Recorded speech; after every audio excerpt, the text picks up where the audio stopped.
Bienvenue sur Miroir TV. Pour ce numéro, nous allons poursuivre l'analyse de l'opinion d'un sujet de dissertation.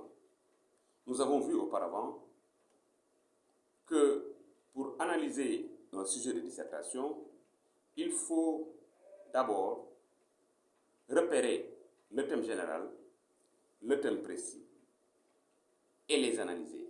Ça, c'est un premier aspect. Quand vous êtes en face de l'opinion, il faut également, pour un deuxième aspect, essayer d'analyser la syntaxe et repérer les éléments de construction. C'est extrêmement important. Voir comment la syntaxe a été bâtie, comment la syntaxe est formée. Est-ce qu'il y a parallélisme? Est-ce qu'il y a symétrie? Est-ce qu'il y a opposition, addition, construction, par exemple, interrogative, construction impérative ou exclamative? C'est extrêmement important. Une fois ces éléments repérés, le candidat doit les interpréter pour déterminer les effets produits par ce type de construction. Exemple, vous pouvez tomber sur un sujet.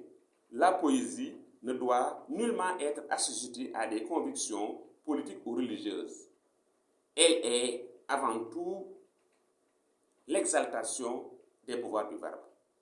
Alors là, si vous analysez la syntaxe, on voit carrément que l'auteur de cette opinion rejette la fonction engagée de la poésie et jette son dévolu sur cette fonction qui met en avant le pouvoir de dire. Un autre exemple, la poésie n'est pas, par exemple, ornement, elle est instrument.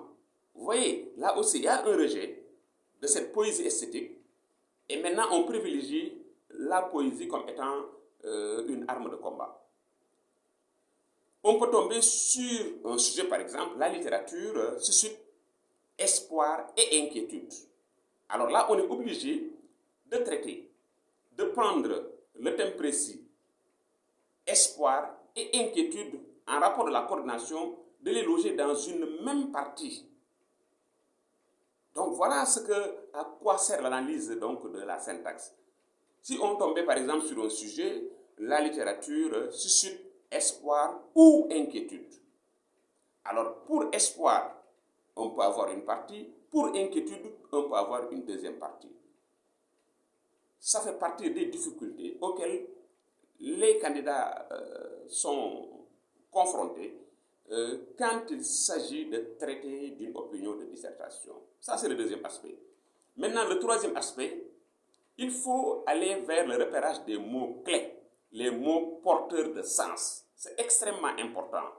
Alors, ces mots porteurs de sens, il faut faire ce qu'on appelle une recherche sémantique et voir les différents synonymes des mots, mais des synonymes pertinents qui facilitent au candidat la reformulation de l'opinion. Mais attention, le sens sémantique qu'il faut convoquer, c'est ce champ-là qui rime avec le contexte du sujet. Parfois, vous pouvez tomber sur des mots synonymes qui ne collent pas avec le contexte du sujet. Il faut tout simplement les éliminer, il faut les élaguer.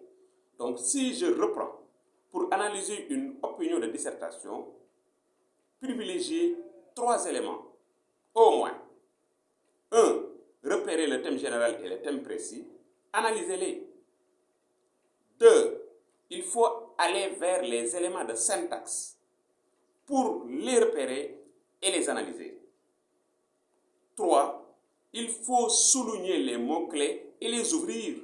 Chercher le champ sémantique, mais un champ qui doit naturellement rimer avec le contexte du sujet. Alors, si vous le faites, vous êtes bien parti pour comprendre vraiment votre opinion. Et ça vous permettra, avec le thème général, d'avoir une idée sur comment amorcer l'introduction. Si vous ouvrez les mots-clés, ça vous permettra une reformulation correcte du sujet. Rendez-vous est pris pour un autre numéro.